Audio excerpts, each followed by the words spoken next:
নোয়াখালী চৌমুহনীতে আছেন senior correspondent Niamul Aziz Sadek, টেলিফোনে সরাসরি যোগ দিচ্ছেন আমাদের সাথে। সাদেক, বন্যার সবশেষ কি তথ্য আছে আপনার কাছে? বন্যার সর্বশেষ পরিস্থিতি বলতে এখানে একলাশপুর, চৌমুহনী, বেগমগঞ্জের পরিস্থিতি সবচেয়ে বেশি খারাপ আমরা দেখছি। চন্দ্রগঞ্জের অবস্থা আরো বেশি খারাপ। তবে মূল যে মাইজদি এবং অন্যান্য যে জায়গাগুলো রয়েছে শহরে, সেগুলো কিছুটা পানি কমেছে। এর বাইরে যে জায়গাগুলোতে এখন পর্যন্ত পানিবন্দী হয়ে আছেন মানুষগুলো, আমি আছি এখন একলাশপুরের ৩ নং ওয়ার্ডে। সেখানে অসংখ্য মানুষ যারা এখন পর্যন্ত নিজেদের খাবার এবং বিশুদ্ধ পানিটা পাচ্ছে না।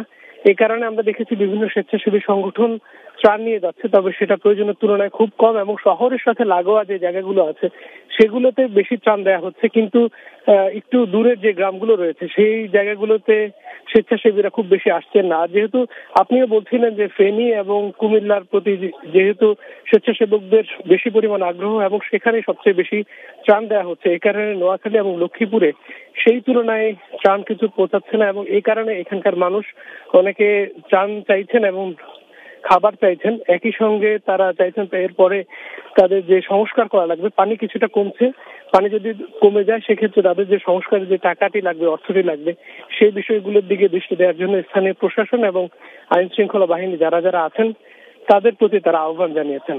তো এখন পর্যন্ত পানির মধ্যেই এখানে এর আগে কখনো এই ধরনের অবস্থা হয়নি।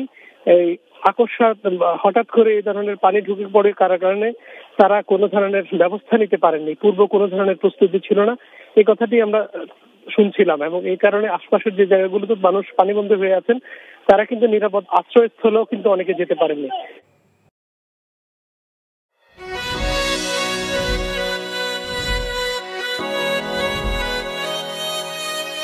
এই শুনছো, উঠো না। আমি বলবো একটু ঘুমাই। তোর বাইরে লেগে এক কাপ চা বানাই দে। ভাইয়া, চাই কি চিনি বেশি দিব নাকি কম? 2 চামচ লবণ দিয়ে দে। চোখে চেয়ে হাত ছুঁয়ে আছে সাজানো, পথ চলা কথা বলা যেন শেষ না। আমি যে বিয়ে করছি, আমার যে বউটা একটু ঘোরা উচিত, কারো মাথায় আছে?